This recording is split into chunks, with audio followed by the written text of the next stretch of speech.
ассалому алайкум мардуми сарбаланд.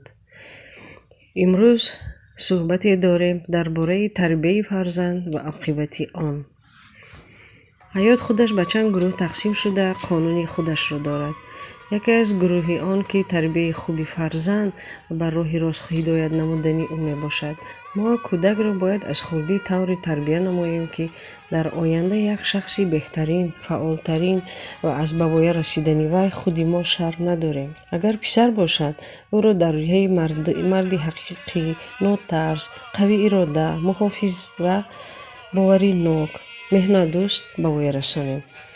агар духтар бошад, бо шарму бо ҳаё, бо сабру бо таҳаммул, қобил, бо ҳунар ва дар замони имрӯза нотарс низ бошад.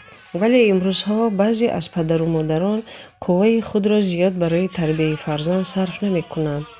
аз паси кори худ мешаванд. ҳатто рӯзҳо, моҳҳои солҳо тарбияи ӯ дар назди мураббӣ, хешу табор мегузарад ки ин ба кӯдак таъсири манфӣ мерасонад. тарбия ва ба воя расонидани кӯдак хело ва хело вазнин аст. барои ҳамин мо бояд ба ин ҷиддӣ рафтор кунем. фақат ба умеди мактаб нашавем, ба умеди телефону планшет нашавем ки рӯзи дароз баъзе кӯдакон дар назди компютер мешинанд. ин ҳамааш зарар аст, на фоида.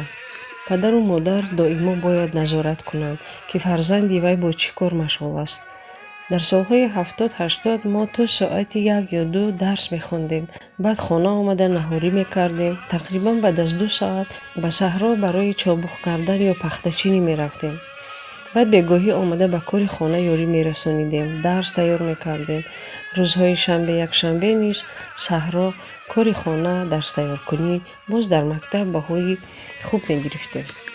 дар кружокҳо, олимпиадаҳо, бӯстонҳо иштирок мекардем.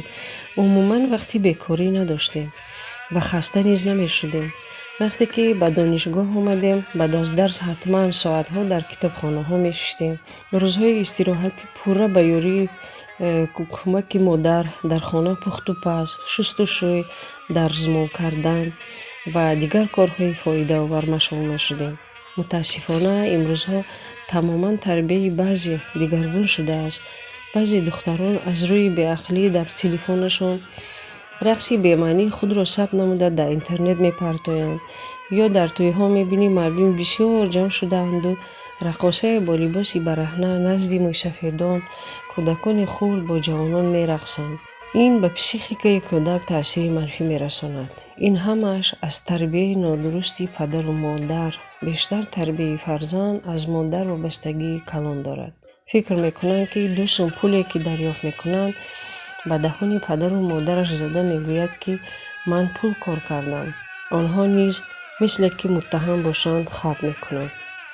фарзандро агар тарбияи хуб додед, ӯро бо маълумот кардед, ақаллан ҳунареро омӯхтед, вай бо меҳнати ҳалол ба шумо пул мебиёрад ва бо сари баланд аз чунин бача ё духтар фахр низ мекунед. вақте ки ба обрӯ шавҳар кард ё хонда духтур, муаллим, варзишгар, инженер ё ин ки дигар касбро гирифт, ин фахри шумо ва доимо бо сари баланд гуфта метавонед ки ин фарзанди ман аст. имрӯзҳо баъзе аз ҷавонон эҳтирому ҳурматро низ аз байн бурда истодаанд.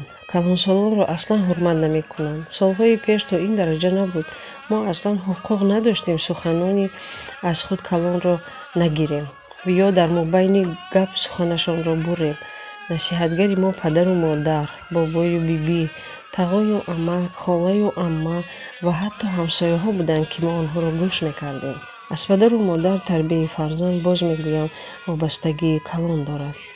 чунки аз аввал чӣ хеле ки фарзандро тарбия намудед, то ба охир ҳамин хел меравад вай.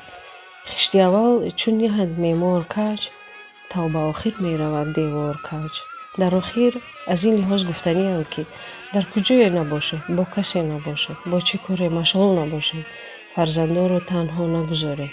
тарбия кунед, хононед, ҳунар омӯзонед ки фардо дастёри шумо шаванд ва дар пирӣ асоятон гарданд.